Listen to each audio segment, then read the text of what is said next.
This week, you may know that most campgrounds have a set of rules that you're supposed to follow, but what are the unwritten rules? How can you be a good neighbor at a campground?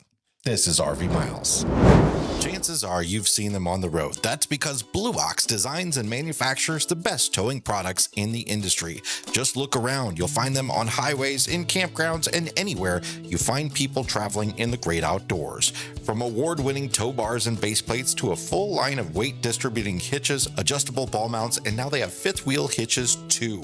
With Blue Ox, towing doesn't have to be a drag. Visit blueox.com for more information. Harvest Host is a membership that allows RVers to take a rest from the road and enjoy unlimited overnight stays at over 5,100 unique locations in North America, like breweries, farms, attractions, wineries, and much more. Easily plan and book your next RV trip and enjoy over $1,500 in exclusive member benefits by joining Harvest Host. Get 15% off your first year of membership with the code MILES. That's MILES. Go to harvesthost.com to become a Harvest Host member today.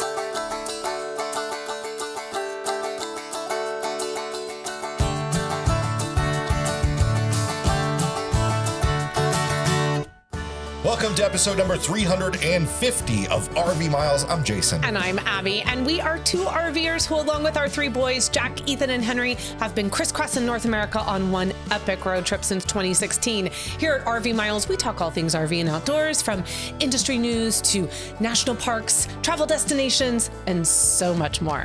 The camping season is, I know some of you are out there already. I know some of you never stopped. But it really is feeling right around the corner. It's coming up for us. We're going to be on the road April 7th. So 9th, but who's counting? 9th. So we're 2 months out, and then a lot of prep of the rig before that. And maybe even a campground night or two before that. I'm not we sure. Should definitely try to get a shakedown trip in before Probably a good idea. Yeah, especially before we start driving hundreds and hundreds of miles. Let's make sure we remember how to do this. It's been a while since we've had a fifth wheel. We thought this week it would be good to sort of help prepare people for the camping season, especially new people. There's an intimidation that comes with staying in campgrounds and RV parks for the first time, and not really knowing what you're supposed to do and what you're not supposed to do and what's going to upset people. We've had people over the years message us, email us about, hey, is this okay that I do this at the campground? Or is this something that I shouldn't be doing? Or somebody did this to me. Is that normal? And there's a lot of unwritten stuff out there that I think people don't know about. So we always think more information is better. Yeah. So the idea of today's episode is, a lot of people know these things that have been camping for years, but a lot of people that have been camping for years are going to have opinions on some of these things as well. So we're going to go down a list of unwritten rules that are now written. They're now written here in the show notes. But these are things that you'll hear lots of people say, and we're going to give you some stories and ideas surrounding these things from our travels. Well, and if you think that this is just coming from our brains and our experiences, we took this to the people. We took this to the Book of Face, and we got 168 responses in 24 hours. So people have a lot of opinions on this. And there are really, if you go over there to the RV Miles Facebook page, you are going to see variations on a theme. There are a lot of people who feel very passionately about a handful of things, and those are what we are going to talk about in this episode today. So let's start off with the thing that people complain about the most. I will say this is something that has happened to us, and we have certainly not been happy when it's happened to us. And we've also done it, but it's not unintentional. Something that happens as often as social media, I think, would make you think. And that is cutting through other people's campsites, respecting your neighbor's space. And I know that sometimes campgrounds make that very difficult do. for us to know whose site is whose, and we need to stay out of them. But generally a good rule of thumb is if you have to pass between a truck and an RV, or you have to kind of skirt around some camping chairs, you're probably in someone's space.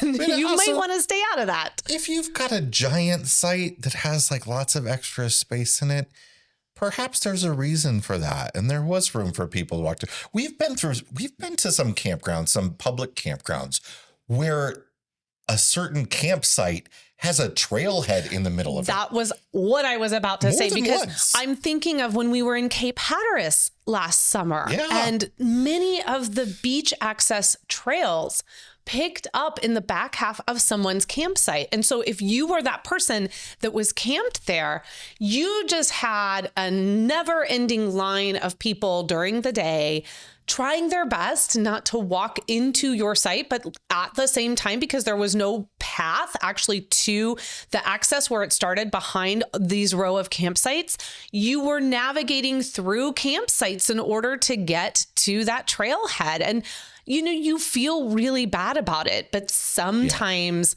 you don't have a choice. So my advice to those people who are very much like, get off my lawn, make sure when you book your site, just do a little extra research and make sure that you're not putting yourself up against trail access, beach access, things like that, because then for sure you're just going to spend all weekend. If that's your site, you're going to spend all weekend just angry at everybody. There's a campground near us that has a lot of lawn space behind the campsites. Mm-hmm. So a lot of people will like walk their dogs or just go on hikes or whatever, walk behind all the RVs. And I think for us, that made total sense. But I bet there are some people out there that are like, you're walking through my site. So I think this is also incumbent on the campsite renter to also realize that, okay, have a little grace. This is a communal space. There's going to be some issues.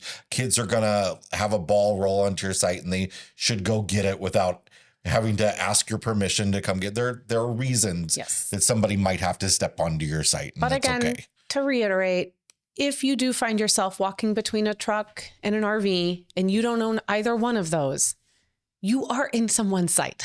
Our friend Ken said, we were taught in Scouts that you never enter someone's campsite without asking permission. Everyone should follow that rule.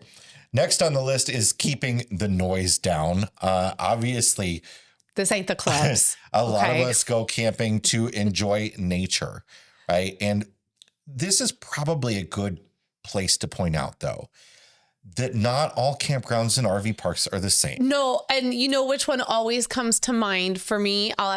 What campground that we have stayed at comes to mind for you when you think of party atmosphere campground? Well, the one that comes to mind to me is probably not what you're thinking of. The one that comes to mind to me is one we tent camped in Michigan. No, I don't count that one. Literally, I mean, everyone with the music and the beers and the partying, and it was a party atmosphere. But this is pretty much the same. Yeah. Fish Lake. Okay. Fish Lake works. Yeah. Was party central. Yeah. That was one of the first campgrounds we went to when we got on the road back in 2016, because we still needed to be close to Chicago. Jason was still working in the city. So and by close, I mean, he needed to drive 2 hours to get into the city. So we were at this place for, I think we did a couple monthlies back to back. And let me tell you, a lot of seasonals, everybody knows everybody. And it was a party, and the sites are very tiny. So you were invited to the party whether or not you wanted to come. In fact, for many longtime listeners, you will remember that this is the campground where someone just walked right into Bussy and just came in because they wanted a tour of it, and our door was open. Literally walked into our RV. Literally walked in, red Solo cup in hand, being like, whoa, is this a converted school bus? And we were like, hey, welcome. How you doing? Nice to meet you. Welcome. It's not just about partying. This is also about just your music, your radio, your outdoor TVs. those are things that are okay to have. They just shouldn't really affect somebody else's experience, right? And, here's a good tip for anybody that has an outdoor TV. If you have like a Roku installed, or if you have some sort of, you've got like maybe a fire stick or whatever installed on that, you can usually use the app with your phone and use your Bluetooth headphones, and you can listen to whatever you want outside, and nobody else has to deal with that at all. We do that just in the RV. I mean, that's just a tip for being in the RV. When Jason and I want to watch something at night, maybe the kids aren't fully down, but we feel like maybe it's something, it's got language in it that, we don't want them to necessarily hear, or especially when they were younger, we would just put like the headphones in and we would watch our show. And then, we didn't have to worry about that language being shared. And I think too, like that really goes hand in hand with, I think there's a time when those things need to get cut off. I think TVs become even more of an annoyance to people at night because they're adding, and I think this is we'll get to light in a minute. It's going to feed into another one. But I think that a lot of this goes hand in hand. Noise at night becomes, I think, even more noise at night, and light at night becomes even more heightened for people in and around you. So that's just something to keep in mind, that maybe during the day, the level of music you're playing is not going to be kind of the same at night. And certainly if you leave your campsite, please turn all those things off. We had an experience. Just turn them off. We had an experience where there was a group, there was probably 3 or 4 RV sites where they would all get together and they'd have a big communal breakfast, and they had loud music. They were there for a wedding. Playing at the breakfast. And then they would go off in their side-by-sides out into the national forest. And this was a private run campground, but they'd all leave completely gone and leave their music on outside all day long while they're gone. And we weren't camped up against them. We were up on the ridge. And I think, Jay, that they left to go to the wedding that was being held there. That too, but this was not, it happened on multiple days. So it wasn't an accident. It was one day for the wedding and one day when they went out on the side-by-sides. And they did. They left, and they left their country music playing like the whole time they were gone. And we all in the campground enjoyed it. Yeah. If you can hear it, enjoyed it. 5 lots over, it's too loud, says John. And so that's really about the daytime. We're going to get to quiet hours. Oh, we just have. No, don't mind things falling here in the office. There's a big piece of paper that blocks out the sun from these windows in this one spot where the sun was hitting us. I don't know. I mean, we haven't seen sun here for days, so I actually don't know why. It was really bright coming through that window earlier. Well, it'll be back soon because the office is clearly falling apart. Anyway, we'll get to quiet hours in a moment, but yeah, the idea here is even during the daytime, generators. Mm-hmm. If you don't need to have your generator on, don't. Like, deal with, hey, it's like 76 degrees. You're okay not running your air conditioner. If you fine. Need a generator all day long in order to boondock, please don't boondock. And I don't say that to be rude, or at least near other people. We had a boondocking experience once where we were in a really beautiful area. And it was wonderful. And another rig showed up. They ran their generator nonstop for 3 days. And at one point they came to us, or we were all just outside, and they came over and were talking to us, and they were like, we've never boondocked before. We don't have anything installed. So and they had a massive fifth wheel. And they were like, we're just running the generator because we don't know what else to do. And I'm really glad that they wanted. I'm really glad that they wanted to boondock and that they wanted to try that experience. I think that that's where a little bit of the unknown came into play for them, that they just didn't know that running a generator 24/7 while you're boondocking in a really quiet area with other people around you who can hear it for quite some distance is really, really, really frustrating. And, in hindsight, maybe I could have said something, but I felt really uncomfortable, being that person that's like, actually, Well, the flip side is that, people are going to have generators and they're going to use them. Sure. And that's okay. There's generator hours in some places. We had a generator with us then, and we used it from time to time. We just didn't have it on constantly, right? No, it was, when you can't open your window, or when you do open your window and you're going to bed at night to the gentle sound of a very loud open frame generator.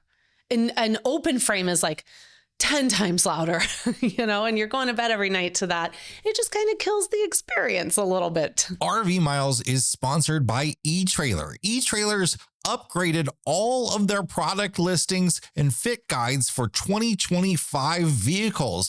At eTrailer, they know that upgrading to a new vehicle is a big step. We just did it. And one that comes with its own set of challenges. Whether you're wondering, will my old roof rack work with my new ride? Or how do I make sure I'm ready to tow the moment I hit the road? They get it. Transitioning to a new vehicle shouldn't mean starting from scratch when it comes to your gear. We just upfitted our new truck with a new tonneau cover and a bed rug from eTrailer, and more is on the way for sure. eTrailer has 2025 fits for the products you already know and trust, with insights from enthusiasts and tailored solutions for the latest vehicles. They're here to ensure that your new adventure starts smoothly. Whether you're already cruising in your 2025 vehicle or planning ahead to make your future purchase worry-free, you can count on eTrailer to provide the gear, advice, and confidence you need to hit the road without hesitation. Visit the link in the description below or visit eTrailer.com. All right, the next one is a little bit controversial because there are people on different sides, because some people have dogs and some people don't. But control your dog and clean up after it. I know most dog owners think you should clean up after your dog. So I don't want to say that's not the case. But there's a swath of people that just doesn't clean up after their dog. Yeah, we live in an apartment complex with most of them. There are lots of people that think it's okay to have their dogs off leash, which is not, even if your dog is entirely well behaved. There are issues with other animals, other dogs.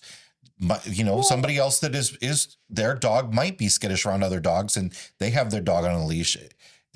Your dog needs to be on a leash. You need to pick up after your dog. We've had issues where dogs have peed and pooped on our front stairs of our RV. Yeah, because people let them into. Again, I think this is really the key part of it, because it goes along with the don't walk on people's campsites. When you take your dog for a walk in a campground, and then you're just letting it stop to pee on people's campsites, well, then and yes, other animals are out there. Other animals, there's pee everywhere, right? But anything peeing on my stuff. That's ridiculous that you would think that that's okay for that dog to just stop and pee right in front of somebody else's RV. So try to think about those things. I mean, I didn't let my toddler run up and pee on your stairs. I'm just saying. My biggest thing is actually, I think it's for the safety of the pet, that, a lot of times, and they will say this, please don't have pets off leash because there are predators. Yeah. And your family member could be hurt. I would be devastated if we had a dog and that dog got away or was off leash and was injured. Not to mention, it's incredibly expensive. Veterinarian care is so expensive. I can't believe how expensive it is. And I think that it's things like that. It's also, again, like Jason mentioned, other animals that could be skittish or feel attacked and might hurt your loved one, or just things like that. And having family members that are nervous and kind of uncomfortable around dogs, it's very hard to enjoy the campground when you're out riding a bike or out on your scooter, or you're out even just taking a walk and a dog comes running towards you and you don't know that dog. Just like I would be uncomfortable if someone was yelling at me and running towards me. I don't know that person, and I certainly don't know why they're screaming at me and bounding towards me. So I think it's things like that. Your dog, and that, you may feel that Fluffy is super kind and gentle and just loves kids, but Fluffy's not wearing a t-shirt that says I'm super kind and gentle and I love kids. We also got a lot of comments about barking dogs. And this is something that I think some people overreact on sometimes. For sure. Dogs are going to bark from time to time, and that's okay. But what some people don't realize is often they'll leave their dog at home, and then while they're gone, that dog is just barking nonstop. So, know what your dog does. They don't want to be left alone. Doesn't do. On the flip side, there's some people that are we've had lots of experiences where people come up to us after they've left their dog home all day and they're like, I'm so sorry. I hope my dog wasn't barking all day. I know it barks a lot. I hope it wasn't. And they're so nice about it. And we're like, you have a dog? We had no idea. A lot of people don't realize that their dog is actually a lot more tame when they're gone than they think they are, or that they are when they're around. I think it's amazing I absolutely love the idea of bringing our family members, be those our pets or our kids, out into the great outdoors and experiencing that with them and finding trails that are family friendly or pet friendly and taking them out there with us. But like all things, we all have limits, and they're living things too. Living creatures, they have limits. Know their limits, just like you know your own, and then do what's best for them too, so that they're enjoying this experience as well. Dim your lights at night. Let's go, people. This is a big one. And again, I think this is one that you're gonna kind of feel out a bit depending on the campground, because you know, if the place has like street lamps and stuff and there's all kind of light already in the campground. Listen, if you're in a Love's campground versus the National Forest, it's going to be two different lighting experiences, and there's right? a difference between having like all your outdoor lights on and having a little bit of dim light. But generally, if you've got, you know, your bright outdoor lights on and you're outside using them, that's okay for the most part. But, you know, at some point, shut them off, especially when you go inside. This myth that the lights keep animals away, it's totally bogus. If you're somebody that feels like you need the lights on so your security cameras will pick up people nearby, maybe camping's not for you. But and the big marker lights on the front that, you know, help you find your RV, you can turn all that sort of stuff off at night. It's not just for the fact that people like to see the stars and all that and have a quiet evening experience. It's also the fact that we're all parked pretty close to each other, and not all of us have blackout shades, right? Yeah. And your lights are coming into our windows. Yeah, I think it's just a lot of that. But it's also, again, you know, you got to feel out that campground. When we were at Party Campground Fish Lake, certainly someone's reaction to leaving a porch light on, or, you know, leaving a couple lights on outside. That would have been the least of the problems least of the concerns. In fact, you need to do that so that when they stumble back to that rig and leave my bus, they can find their way back.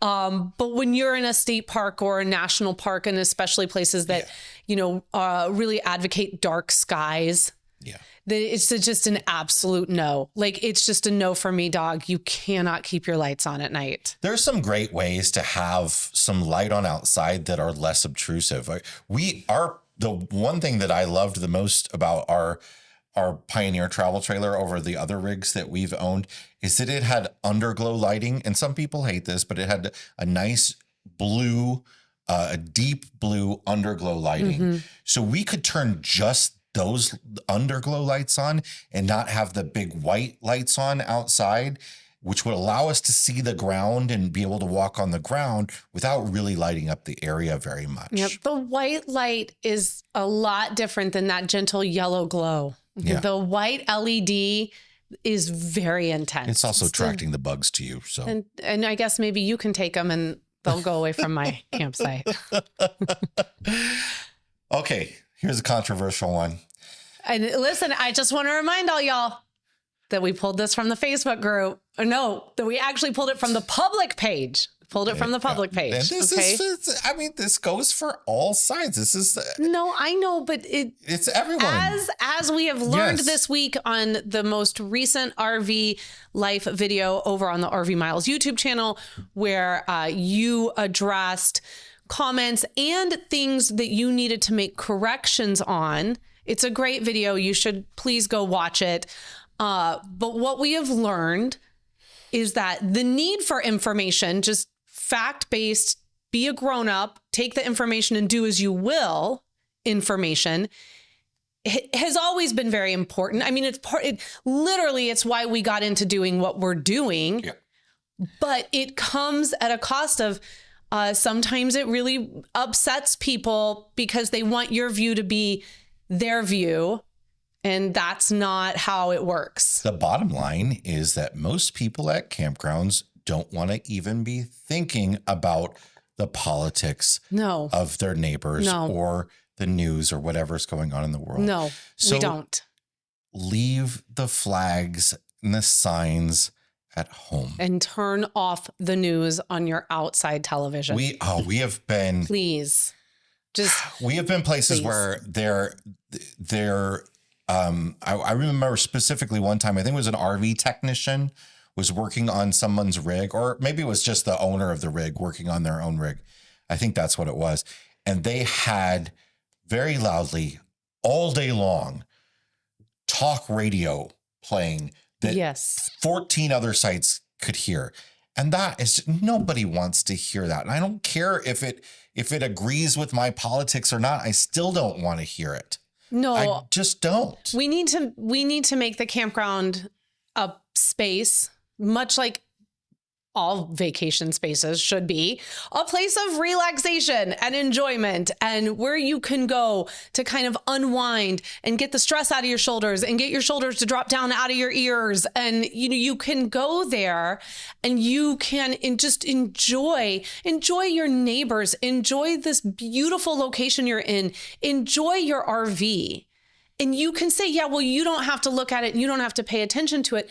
But again, it's a gentle reminder that we want to be good neighbors. We want to be good RVers. We want to be good campers. And that includes not only taking care of our own things and our own stuff and our own people, but also taking care of and being mindful of the people around us. And I just remember one political cycle, one presidential cycle where we were at a campground, and it was just every other rig was just bombarded with political stuff, both sides. Again, I cannot emphasize enough that this is not just about one particular party or one particular campaign. It's every freaking time.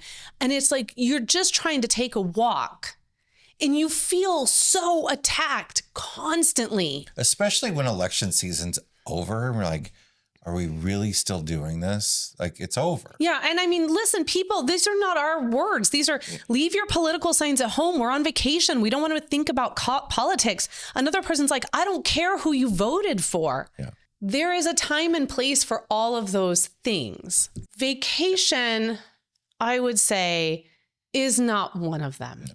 And so just leave that stuff at home, especially, and we're going to move on, but man, stop with the stuff that's got language in it. Like, stop it, y'all. Come on.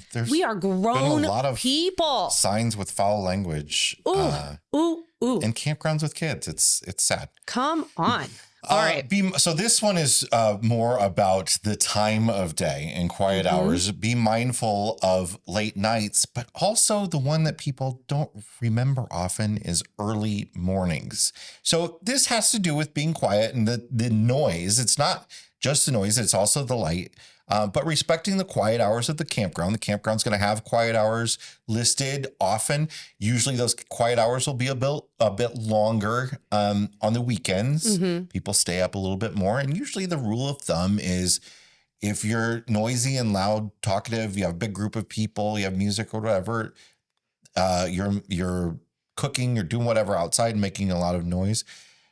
That's all fine during non-quiet hours. And then quiet hours is try to be quieter. Keep things to a whisper and don't be hammering on something and fixing your rig. No construction at 6 a.m. It's kind of like, on the weekends when you're like at home and all of a sudden it's like 6 a.m. and like, Jim next door decides that now is the time to start mowing the lawn. Yeah.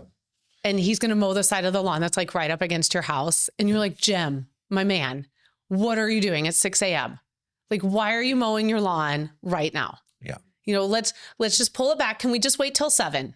Like, that's all I'm asking. And I think that there's a little level of that because, again, people get to use this time. And I think that this is something maybe that we had to be really mindful of as full-timers as well, because when you're a full-time RVer, this is your life, right? Like, this is your lifestyle and you get into a day-to-day routine like you would at home. And I think that we had to always kind of remind ourselves that for a lot of people here, this is their weekend of relaxation. This is their weekend of quiet. And look, we can't always control quiet, and you shouldn't.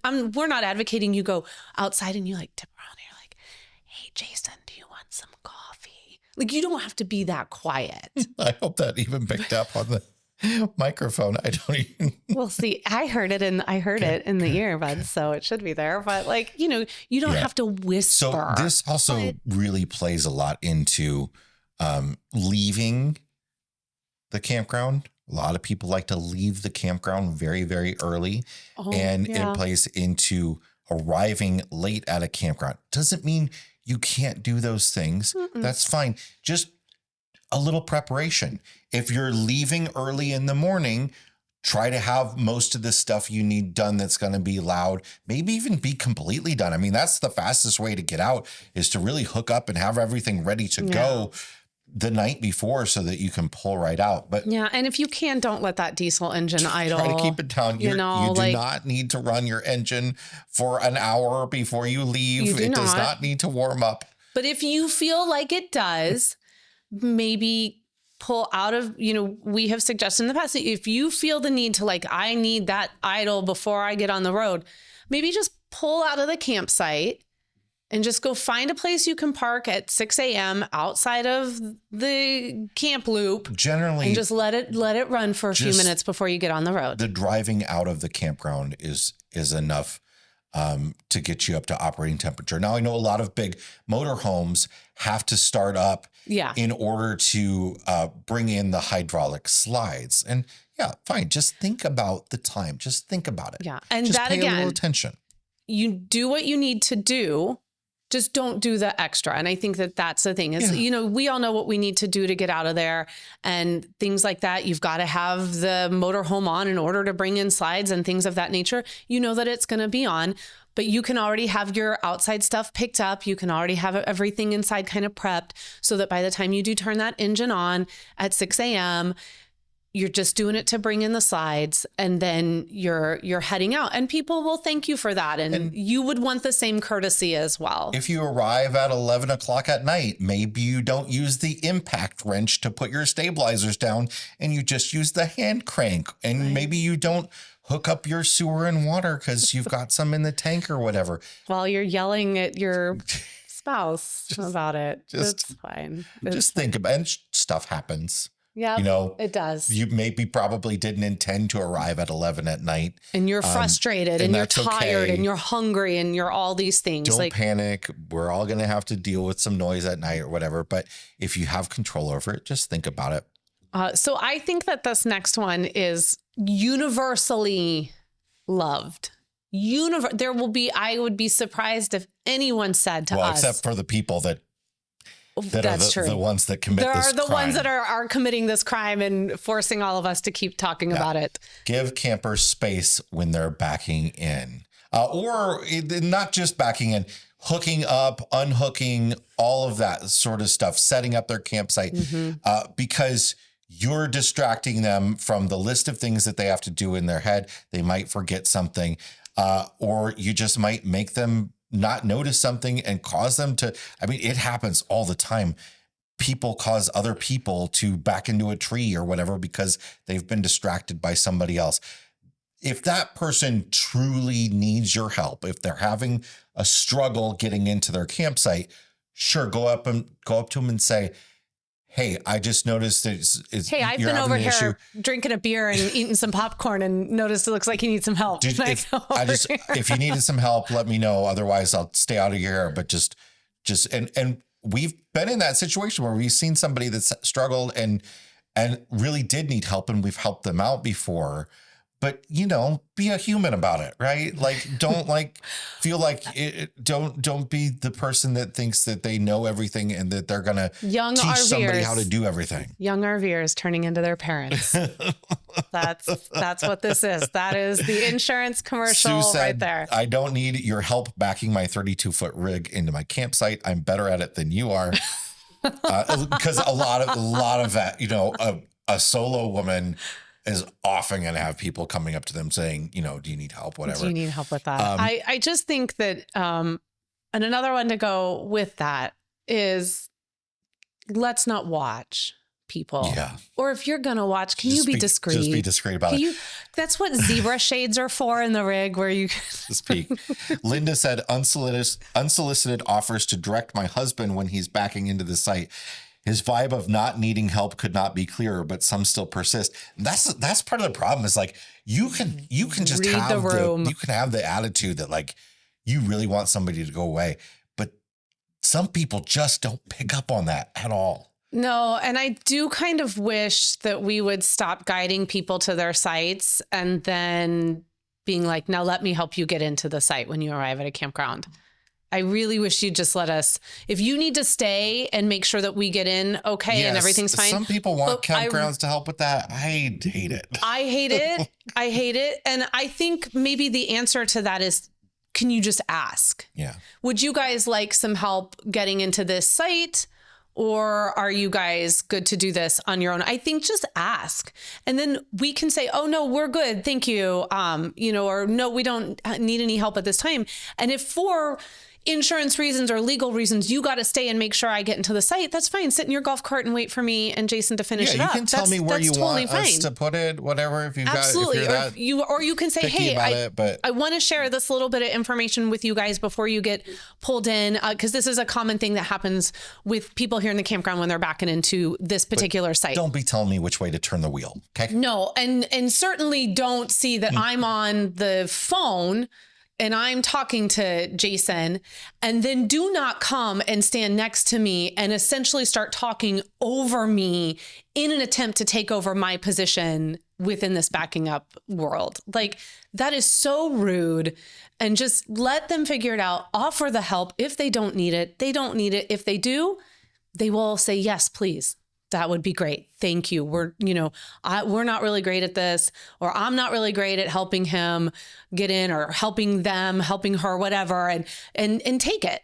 Otherwise, just hang out in the golf cart till we're done, please. All right. Here's one that we're both going to have some strong opinions on, but there is some truth behind it. But I agree 100% with this. But there's also a bit of stuff on the other side of it. Sure. Teach kids good camping etiquette. Running through campsites, screaming, treating the whole campground like a jungle gym can be frustrating to other campers. One of the comments was, watch your own children. Don't assume I enjoy entertaining your 5 to 6 year old while you're nowhere in sight. 100%. Absolutely. 100%. Could As not with agree anywhere more. in life, your kids should, but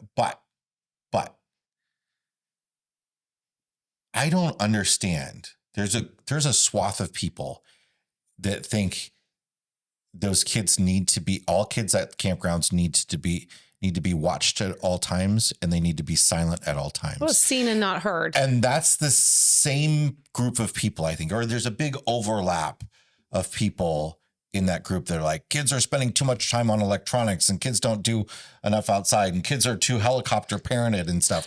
What do you want? I can't win. The one that really gets me that I don't love is the screaming kids, because I think a lot of people hear kids playing and having fun, which I think is one of the most joyous sounds in the world. Yeah.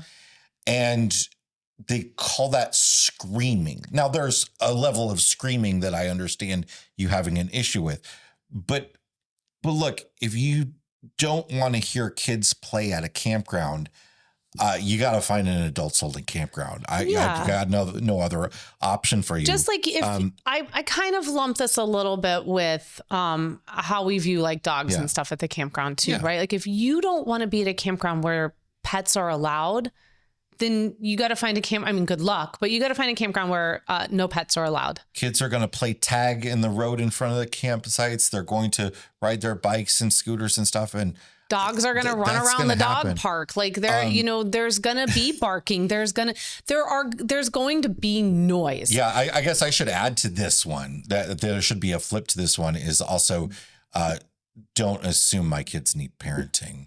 And also, don't try to parent them yourself. Thank you very much. Also, parents.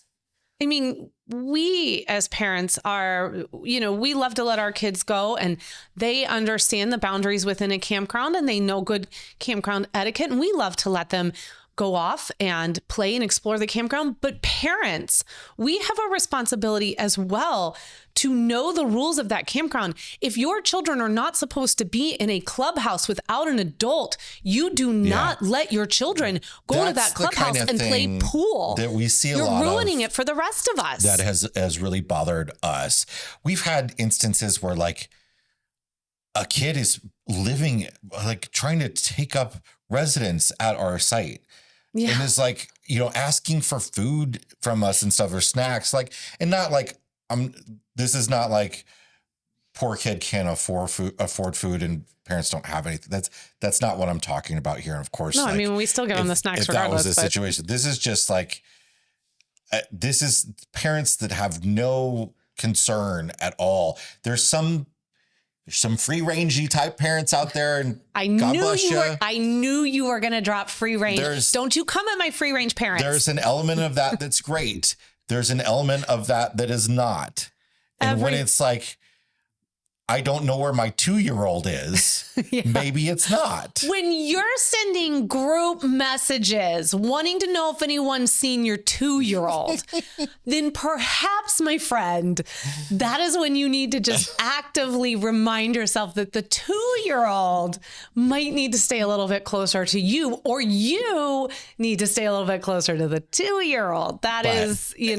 So there is, I think, there are exceptions to everything, but I think all of this is if we just always use common sense, we generally will all have a wonderful time. Whenever this comes up, I like to say, yeah, there can be issues from time to time with kids, but I've had way more camping experiences ruined by adults than by kids. Oh my gosh. Seriously. Way more. Way more. And you know what? Because again, I see so much of a parallel between the way we treat kids and the way we treat dogs or pets at the campground. I have had way more positive interactions with pets and with people's pets at the campground, and just seeing pets. I love when people are out walking their dogs and how beautiful it is to see their dogs. And that's all wonderful. But again, it only takes a handful of bad situations for a campground to just shut all of that down. So we have to be really mindful of, our space at the campground to ensure that it's a space we can continue to go to. And that includes like leaving no trace, leaving a campground better than you found it, leaving your campsite better than you found it. It's just kindness goes a long, long way when you're at the campground. This last one I want to be a little careful with because a lot of people come up to us in campgrounds because they know us, and that's great. So I don't want to sound like, oh yeah, this doesn't have anything to do with us. With that. Yeah, this is not us. Don't assume everyone wants to socialize. There are those people at campgrounds that assume everybody is going to talk to them for an hour straight. And not everybody enjoys that or wants that, even if they're being kind and participating in the conversation. You need to know when to read the room again and just keep that conversation short, or know if you're making a new friend and they want a new friend. One of the comments here was, not everyone needs unsolicited advice. So a lot of this comes with the backing in and stuff, but just, your sewer hose needs to be on supports or whatever. People come by and they like to give advice. Not everyone wants unsolicited advice, says Timothy. I love how he ends it with, in my best introverted way, I try to tell these people, like a good neighbor, stay over there. That's a great jingle. Like a good neighbor, stay over there. We have been very fortunate over the years in our camping experience to travel with friends who at least one of the couple is massively extroverted. Mm-hmm. Mm-hmm. We've had Campground Clay. We've had, I can't remember the nickname Rachel and I used to have for Rob, but like Rob talks to everybody. Rob will talk to everybody. And it is wonderful when you find that person to travel with in your party that's going to go out and do that work for you. You just get to sit back and just be like, well, there goes Rob. He's going to go get all the information for us on this campground. He's going to have all the best friends by the time this is over. We'll probably have dinner plans later tonight. Like, it's fantastic. It's great. And I love those people. I love those people that when they find someone and they bring that kind of energy and excitement of being there and getting to know people. So many people probably leave and are like, man, I just met the nicest person when I was at the campground. Yeah. But those, you know, to Rob and Clay as well, they're also very good at reading the room, and they know like when someone wants to chat, when someone doesn't. That seem like that, like you, that aren't that. Like, you seem like an extremely extroverted person that wants to do all that conversing and talking to everybody. But part of that is you just not wanting there to be a dead space in the conversation. I don't like silence. Some anxiety over those conversations that, you know, I think like all you're definitely things, more social than I am, though. Yeah, I think like all things, and I completely disagree with you on that. I think you have become such a social butterfly. I think in all things, I think it's this way for everyone, be it introverted, extroverted, or none of that. It's all situational. You know, it's all situational. I could be in the middle of like having just come out of the rig because I'm having a hard time with the kids or something. And I may not feel like striking up a conversation, or I may be coming out of the rig and I'm ready to talk and meet the neighbors and hang out and do everything. I just think it's so situational. Yeah. I mean, I've had people, you know, if I'm working on something broken outside, come and offer a couple tools to help, and say, hey, do you need anything? Yeah, I've got some tools. If not, you know, great. I've also had a situation where this one guy, we had our bed kind of broke apart in the Pioneer, and I was rebuilding the bed frame a little bit, and I had my whole system and I was getting it done. And this guy was chatting up to me for hours about it. And then without my knowledge, he drove home. And this was not even somebody who knew us. This was many years ago before we were super popular.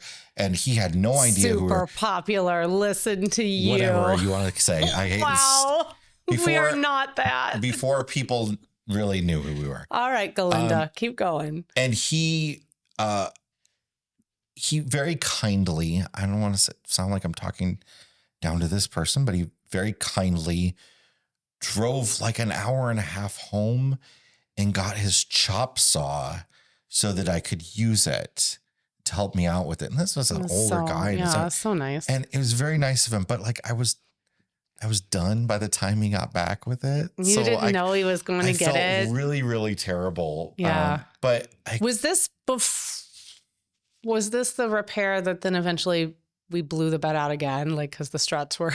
Yeah, this was when I finally just completely rebuilt it. What happened was like we put a very heavy mattress in that rig, and the bed frame was really cheaply built, and the gas struts that we put, the lifts for the storage under the bed, were a little too strong. And the power of them just made the bed just like three pieces, destroyed itself. So in a campground, it was the Davis Bayou Campground in Ocean Springs, Mississippi. Right. I rebuilt with just a little handsaw, good times, and a screw gun and some glue. So handy. Those entire bed frames with stronger, thicker wood. Handy, Jason. So handy. It was a fun time. It was such a fun time. So those are our 10 community sourced sort of ways of good reminders as we get into the camping season of just being a good neighbor. Like just some things that we can all think about when we head to the campground. In addition to whatever rules are there at the campground you're staying at, Make sure you're following those as well. But we would love to hear your thoughts and opinions on these. If you agree or disagree, if you have ones that you think were missed that are really important. But also, this isn't meant to be negative, and it is not meant to keep you from wanting to go to the campground, and it is not meant to make you think that this happens 24/7, 365 And at it's the also campground. not meant to be hard and fast rules. No. There's some flexibility here. It's all okay. It's cool. We're all going to get through this camping season together. It's all great. So let us know. You can, if you're watching this on YouTube, please leave a comment for us down in the comment section for the video, or feel free to head over to the RV Miles Facebook group, where you will find a post for this episode, and you can share your thoughts with us and with others in the community there as well. All right, folks, it is time to check the level of our tanks. Sponsored by our friends over at Liquefied RV Toilet Treatment, the No BS Toilet Treatment. As a reminder, they are giving away a travel trailer, and you can enter for free just by heading over to the link that we're going to provide at rvmiles.com/350. It is an Alliance Delta travel trailer, and that is going until May 1st. So go get your entries, folks. All right, Jason, what is in your black tank this week? So I had to punt the video that I was working on for Thursday and do something else, which is why I ended up doing that video that was covering some comments on recent videos and stuff. Because the video I was working on was about state driver's license laws and like what driver's license you need for an RV in different states. This is something we made a post on this a long time ago, back in 2017 on the RV Miles website, because there are many other articles out there that I found lots of wrong information on, and I was trying to fix that. Well, now since 2017, states have updated their codes and there's changes and things. And I found some other wrong things about our article. So I've been trying to go state by state and updating that article. And I was going to do a video on the driver's license requirements for RVs, because there are several states where you do need perhaps not a CDL, commercial driver's license. You might need a non-commercial Class A or B or some other RV endorsement. If your RV, generally, if it weighs over 26,000 pounds gross vehicle weight rating, which a lot of motorhomes do, or if you're towing over 10,000 pounds, in some states, you might need an upgraded license. And I want to have the most clear, concise information on that. And I want to have it all on our website before I do that video.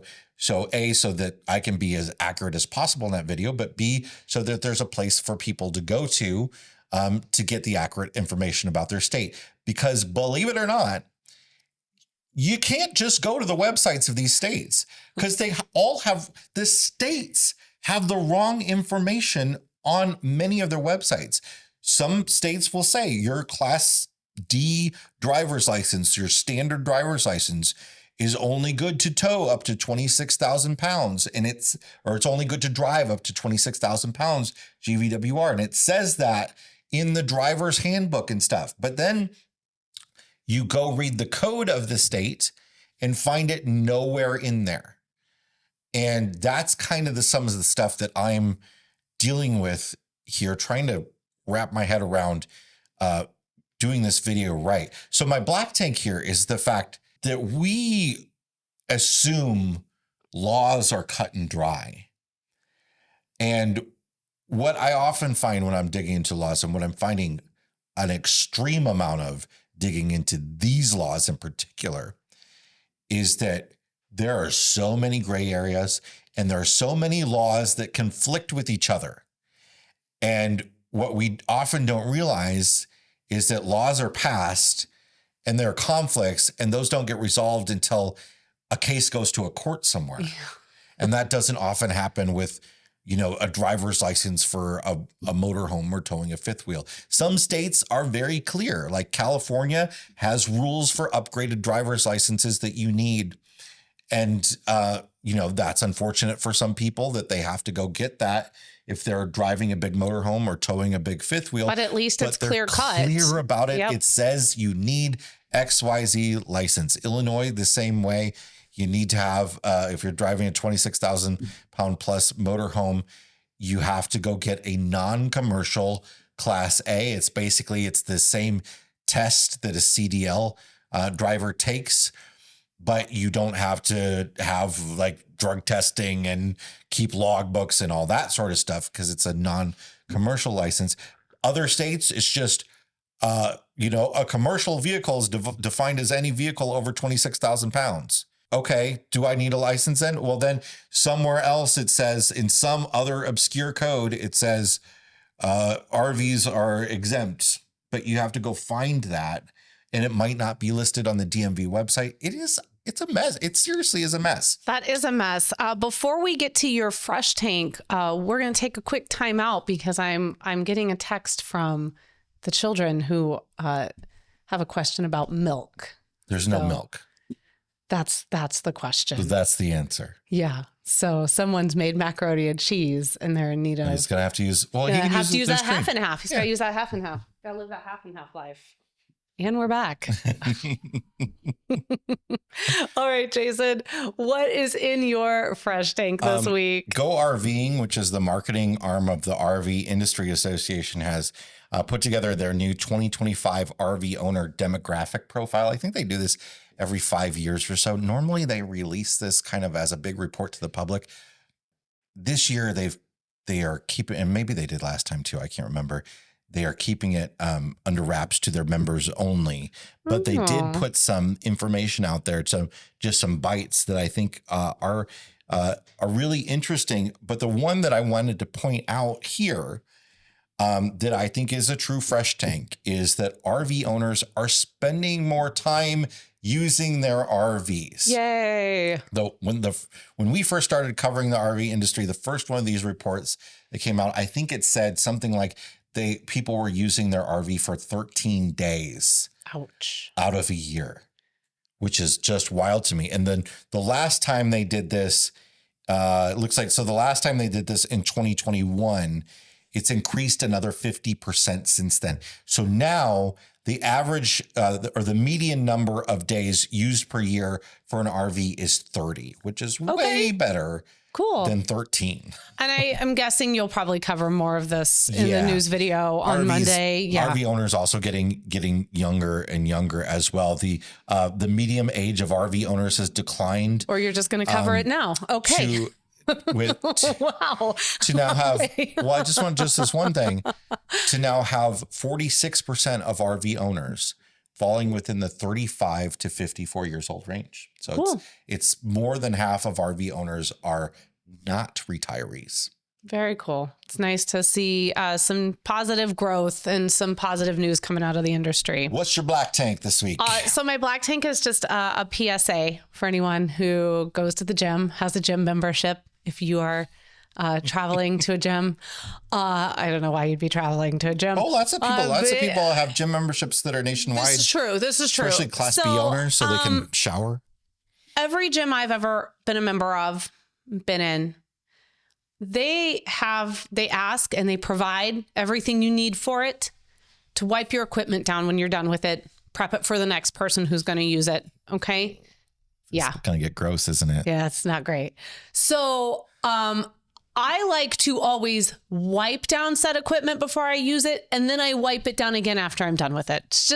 I like to have a little extra. And this is why, because I was at the gym the other day and there was an individual over on the stair machine and they were wearing first off, good on you, because you were working hard.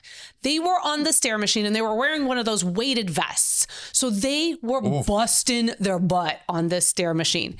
And they get done and they are, first off, this vest is from the gym. So I'm like, oh no. What? Yeah. I just remembered that it had like the gym. Oh. Yeah. And they are covered in sweat. I mean, they are so sweaty. And they get off the stair machine, they walk away, the stair machine, the control panel area, soaking wet with their sweat. The stair area where they were walking, covered in their sweat. They just left. You keep whispering so quietly. They just left. They left. They didn't come over and clean that up. No. And I was like, no, can't ever use that machine ever, never. And what do you do in that situation? I'll ask that question. If that was you. Yeah. Do you go wipe it down? And that's gross. Heck no, I was not wiping that down. Do you tell somebody, I guess? But then you're so I looked around and I was like, did anybody else see that? And then I just was like, I'm going to go upstairs and get on the treadmill. Yeah. Do you go tell a worker you need to clean that machine? I didn't know what to say because I don't know how often people are checking out these giant heavy vests. So then I felt like the vest is the worst part of this to me. I mean, I suppose if you're the person that checks out the vest, you know what you're getting into there. And you might be wondering how I know. And it's because in Sharpie it said RIFAC on it. So it belongs to the gym. And I just was like, well, I don't know how often these get checked out. I've never actually seen someone wearing one of these here before. So I'm probably just pointing out who did it. Yeah. But we do have a listener that goes to our gym. We do. Hopefully it's not him. I don't think so. I'm certain it's not. There's nothing. It is not the action or any, it is the after the workout action. And I just keep thinking like, I got upstairs and boy, did I wipe that treadmill down hard before I got on it because I just kept thinking, who's been gross. I was hungry. I was like, it's lunchtime and now I'm not. I'm sorry. No, Listen to my, good. It's a black tank and black tanks are stinky. All right. What's in your fresh tank this week? So my fresh tank is just like a really fun reality show that Ethan, Henry and I watched and Jason kind of got into it a little bit at the end and it's on Netflix. It's called The Mole. And they've only got 2 seasons. It's a reboot from a show back in the early 2000s. I remember I watched it. I don't remember it. I remember it. Okay. When it premiered. It was like, because back then that's when like Survivor premiered and stuff. There were the big competition reality shows premiering back then. Gosh, can you believe it's been that long with Survivor and Amazing Race? So speaking of, if you are a fan of those shows, Survivor, Amazing Race, or anything that's sort of like game show-esque reality, this is a really fun one. And a couple reasons. Budget.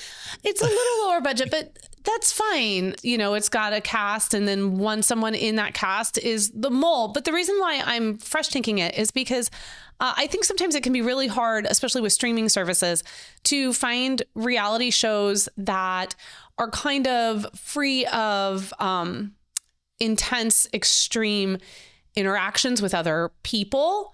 Like a lot of fighting, a lot of language, a lot of relationship stuff, all of which I enjoy. Like, don't get me wrong. I have watched Love is Blind. Like, don't get me wrong. So fake. So fake. It is so fake. But this is really just a competition show. And you, as the watcher, get really into it. And by the end of it, because we were trying to figure out, like, who is the mole? Like, who is the one doing a sabotaging? And like, you know, and they edit it in such a way that it's really hard. It really keeps you guessing. And so we got very into the season. Like I think we finished out the season last night. Like, and it's one of those things I was making dinner while we were watching it. You know, you can kind of have it on in the background. It's fun. So if you're just looking for something that's fun, if you walked away from it after one episode and didn't come back for several weeks, you wouldn't be lost. You wouldn't have missed anything. You know, this is just kind of a fun show if you're into Amazing Race and Survivor and things like that. It's called The Mole and it's on Netflix. That's it for this week's episode of the RV Miles podcast. Yes, it is. Thank you so much for joining us this week. And if you haven't already, come find RV Miles over on social media. You can find us on Instagram, Facebook, Threads, YouTube, we're there. And of course, if you haven't had a chance to pop over to Apple Podcast and leave us a 5-star review, we would very much appreciate that because every review is helping put RV Miles in front of a whole new generation of listeners. So thank you all very, very much. And until next week, friends, please stay healthy. Please wipe down your gym equipment, especially if you're sharing it with others. And keep logging those RV miles. Bye, everybody. Bye.